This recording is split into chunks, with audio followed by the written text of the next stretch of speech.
Welcome back mga kalapatids. Pakawala tayo ng mga alaga natin. Magsipaglabasan na kayo. Black lipad.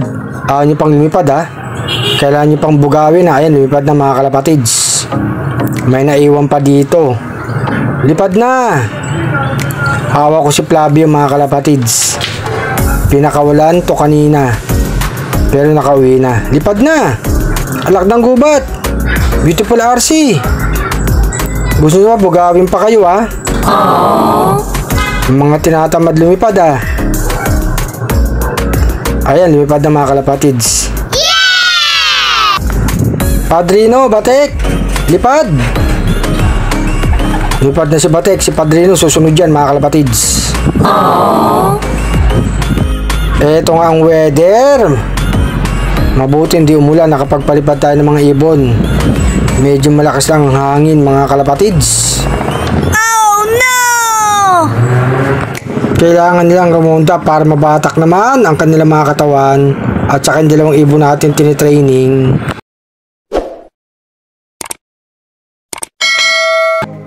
Eto, nakalimutan ko si Dalubasa.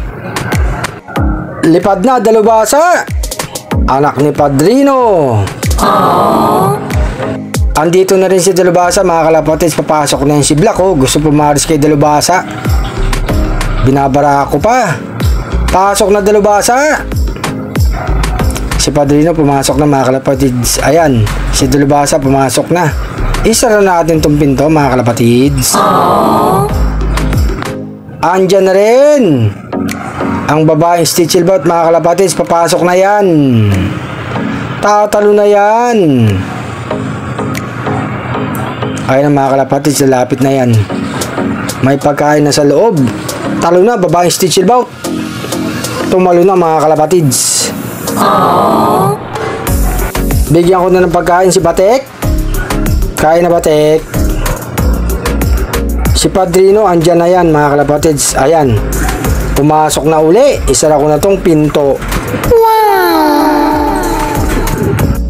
Ang kulit talaga ni Black. Gusto pumaris kay Dalubasa. Paris na pares. Oh no! Baba nga ako mga kalapatids. Pagkapanik ko uli, andito na yung mga ibon natin. Kompleto na sila mga kalapatids. Nakakain na sila mga kalapatids. At nakaronda. Ayun si Black. Mga kondisyon naman yung mga ibon natin mga kalapatids. Si Dalubasa, matapang na ibon. May pinagmanahan kay Padrino. Mahilig din tumuka mga kalapatids.